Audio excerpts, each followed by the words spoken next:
Fala galera, beleza? More Bible na área aqui mais uma vez. E cara, eu liguei a câmera aqui pra falar acerca de um assunto com vocês que realmente me incomodou bastante. É um assunto que tá em alta, é um assunto que a galera tá comentando, tá digitando e realmente tá repercutindo bastante. Que foi o caso lá da Mangueira lá, que fez um desfile lá e aí botou a imagem de Jesus de cabelo pintado, com tiros no peito.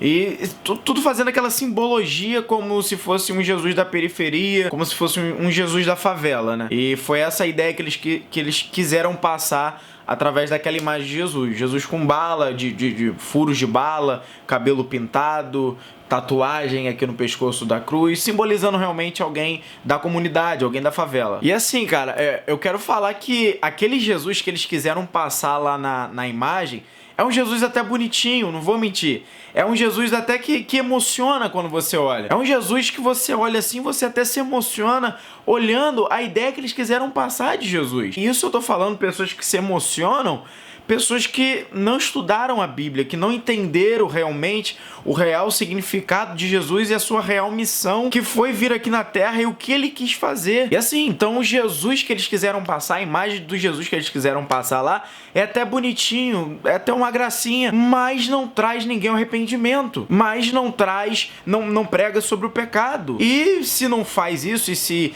a ideia não foi essa, e se não passou essa ideia, tá errado. É um Jesus errado que eles quiseram passar. Primeiro que assim, o Jesus verdadeiro, ele não nasceu em nenhuma favela. Quando eu digo favela, hoje ela tem nome de favela. Antigamente poderia ter outros nomes cujo fosse uma favela também, uma comunidade.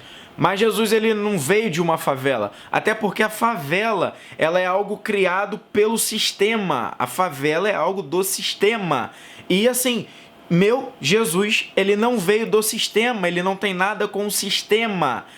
Não é à toa que Judas, ele não entende o pensamento de Jesus. Não é à toa que Judas entrega Jesus. Não é à toa que Judas não acompanha o raciocínio de Jesus.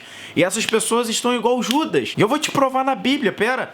Judas, ele entrega Jesus porque achava que o que Jesus iria construir era algo aqui na terra. Judas, ele entrega Jesus porque Judas acha que o reino que Jesus estava falando de estabelecer era na terra, era algo terreno, era desbancar o governo de Roma, era desbancar as supremacias daquela época, o poder aquisitivo. Judas não entendeu que o plano de Jesus estava muito acima disso, estava muito além disso. E essas pessoas agora estão igual Judas. Estão achando que Jesus veio para poder criar o seu reino aqui na terra. Estão achando que é um Jesus das minorias e não. Jesus, ele não é um Jesus das minorias. Jesus, ele é um Jesus de todos. O teu plano de salvação abrange toda a humanidade.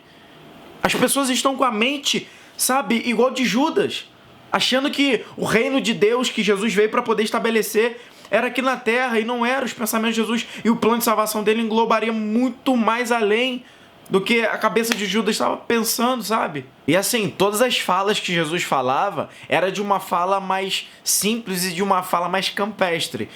Quando eu digo simples, vamos lá, são duas vertentes. Simples na questão das falas dele, que ele utilizava coisas que realmente era da cultura dele. Não simples de você acompanhar o raciocínio de Jesus, porque não era tão simples assim não, cara. Se você ler aí o evangelho aí de Mateus, Marcos, Lucas, né, que são basicamente as mesmas coisas, só que escrito por pessoas diferentes, mas se você ler o evangelho de Mateus, você vai perceber que era difícil acompanhar o raciocínio de Jesus, o que ele estava querendo dizer, até porque Jesus falava muito por metáforas, ele falava muito por parábolas, essa é a verdade. Jesus gostava de usar parábolas para poder falar. Voltando ao assunto, ele tinha uma fala mais simples. Ele falava sobre sementes, sobre trigo, sobre lírios do campo. E assim, eu acredito que se Jesus viesse hoje, nos dias de hoje, com certeza ele viria de um cantão da roça desse aí, amigo.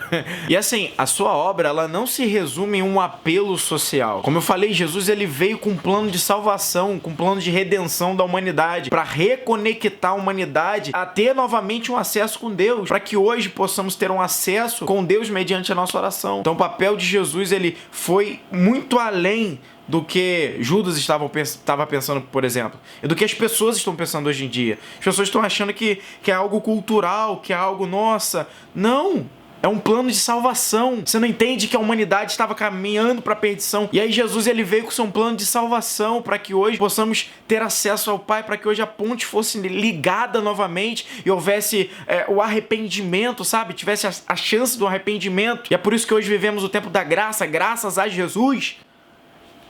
Jesus não veio para poder implantar uma ideologia. Ele veio para implantar um reino, para que seu reino fosse pregado, para que sua palavra fosse pregada, para que a disponibilidade de Jesus fosse pregada, para que alcançasse outras pessoas. João 1,29, você vai perceber que ele não era um tipo de libertador político. João 1,29 vai falar: eis aí o Cordeiro de Deus que tira o pecado do mundo.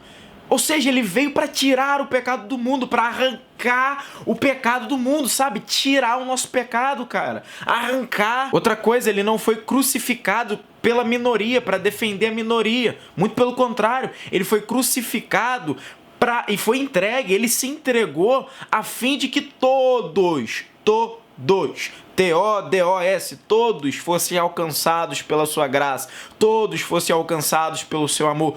Todos, cara, todos, não é a minoria, não é aquele que o sistema persegue, não, todos, desde do mais alto escalão da política ao mais pobre, ao que mora lá na comunidade, todos, não é minoria. Outra coisa é que o evangelho do reino não é uma resposta à pobreza, ele é uma resposta ao pecado.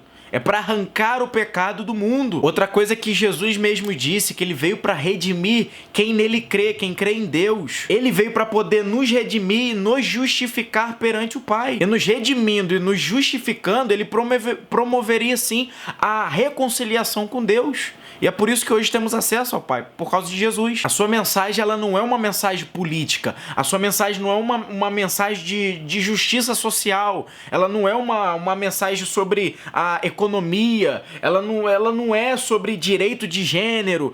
A mensagem de Jesus não é sobre essas coisas.